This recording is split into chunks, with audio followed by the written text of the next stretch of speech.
ನಮಸ್ತೆ ಎಜೆ ನ್ಯೂಸ್ಗೆ ಸ್ವಾಗತ. ಬಿಜೆಪಿಯವರು ರಾಜ್ಯಪಾಲರನ್ನ ಕೈಗೊಂಬೆಯಿಂದ ಆಡಿಸಿದ್ದಾರೆ. ನಾನು ಆವಾಗ್ಲೂ ಅದನ್ನೇ ಹೇಳಿದ್ದೆ, ಈವಾಗ್ಲೂ ಹೇಳ್ತೀನಿ. ಮೂಡಾ ಪ್ರಕರಣವನ್ನ ಬಿಜೆಪಿಯವರು ರಾಜಕೀಯವಾಗಿ ಅಷ್ಟೇ ಬಳಸಿದ್ದಾರೆ.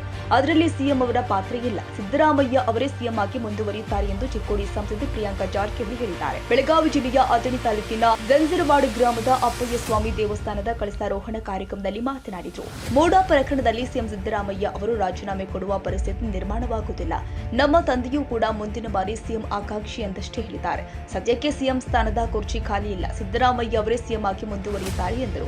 ಪ್ರವಾಹದಿಂದಾಗಿ ಚಿಕ್ಕೋಡಿ ಲೋಕಸಭಾ ವ್ಯಾಪ್ತಿಯಲ್ಲಿ ಬಹಳಷ್ಟು ಹಾನಿಯಾಗಿದೆ. ಪ್ರವಾಹದ ಹೊಡೆತಕ್ಕೆ ಶಾಲೆಗಳು ಸೇರಿ ರಸ್ತೆಗಳು ಸಂಪೂರ್ಣ ಹಾಳಾಗಿದೆ. ಅನುದಾನ ಬಿಡುಗಡೆ ಮಾಡುವಂತೆ ಕೇಂದ್ರ ಸರ್ಕಾರಕ್ಕೆ ಈಗಾಗಲೇ ಮನವಿ ಮಾಡಿಕೊಳ್ಳಲಾಗಿದೆ. ಕೇಂದ್ರ ಹಾಗೂ ರಾಜ್ಯದಿಂದ ಬೆಳೆ ಹಾನಿಯಾದ ಪ್ರತಿ ಹೆಕ್ಟೇರ್ಗೆ ಒಟ್ಟಾಗಿ 11,000 ರೂಪಾಯಿಗಳನ್ನು ಪರಿಹಾರವಾಗಿ ನೀಡುತ್ತಿದ್ದಾರೆ. ಆದರೆ ಈ ಪರಿಹಾರ ಹಣ ರೈತರಿಗೆ ಸಾಲ್ತಾ ಇಲ್ಲ.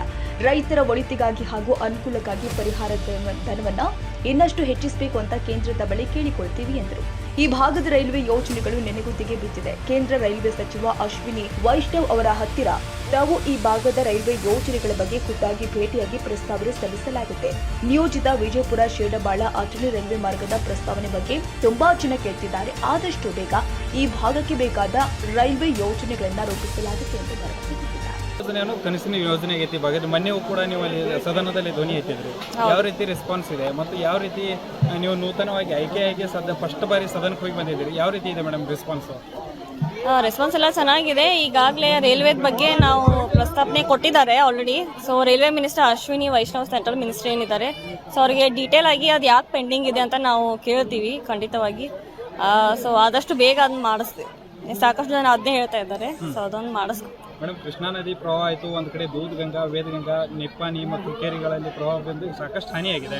ಕೇಂದ್ರದಿಂದ ಹಣ ಬರ್ತಾ ಇಲ್ಲ, NDRF ಹಣ ಬರ್ತಾ ಇಲ್ಲ ಎಂದು ಸದ್ಯ ರಾಜ್ಯ ಸರ್ಕಾರ ಆರೋಪ ಮಾಡ್ತಾ ಇದೆ. ಇದ್ರ ಬದಲು ನೀವು ಏನಾದರೂ ಒತ್ತಾಯ ಮಾಡ್ತೀರಾ ಕೇಂದ್ರ ಸರ್ಕಾರಕ್ಕೆ, ಯಾವ ರೀತಿ ಅಂತ? ಹೌದು, ಕೇಂದ್ರ ಸರ್ಕಾರ ನಾನು ಹೇಳಿದ್ನಲ್ಲ, ಪ್ರವಾಹ ಪೀಡಿತ ಆಗಿ ನಮ್ಗೆ ಸಾಕಷ್ಟು ಸ್ಕೂಲ್ಗಳು ಎಲ್ಲ ನೆನೆಗುದಿಗೆ ಬಿದ್ದಿದ್ದಾವೆ. ಸೊ ಅದು ಮತ್ತೆ ರಿನೋವೇಷನ್ ಮಾಡ್ಬೇಕಂತ ನಾನು ಹೇಳಿದ್ದೆ. ಸೊ ಅದೇ ರೀತಿಯಲ್ಲಿ ರೋಡ್ಗಳಾಯಿತು ಮತ್ತು ರೈತರ ಪರವಾಗಿ ನಾವು ಅದು ಬಂದಿಲ್ಲ.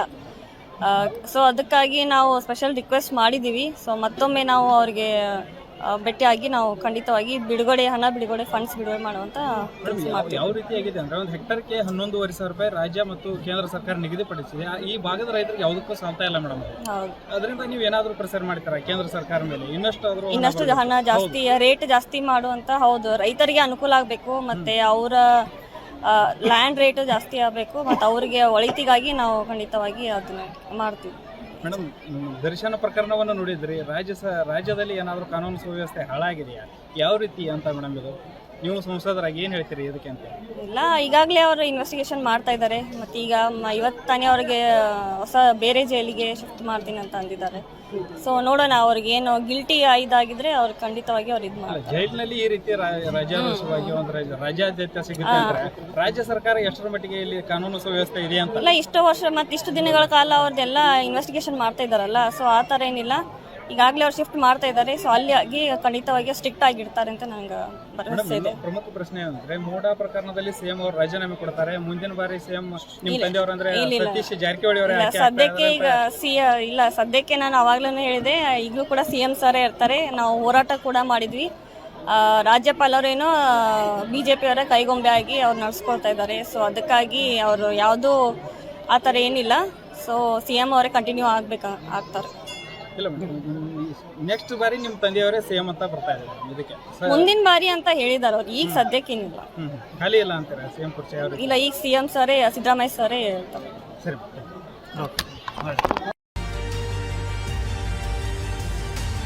ತಾಜಾ ಸುದ್ದಿಗಾಗಿ ಎಜೆ ನ್ಯೂಸ್ 24x7 ಗೆ ಸಬ್ಸ್ಕ್ರೈಬ್ ಮಾಡಿ ಮತ್ತು ಬೆಲ್ ಐಕಾನ್ ಒತ್ತಿ ತಪ್ಪದೇ ಲಿಂಕ್ ಶೇರ್ ಮಾಡಿ.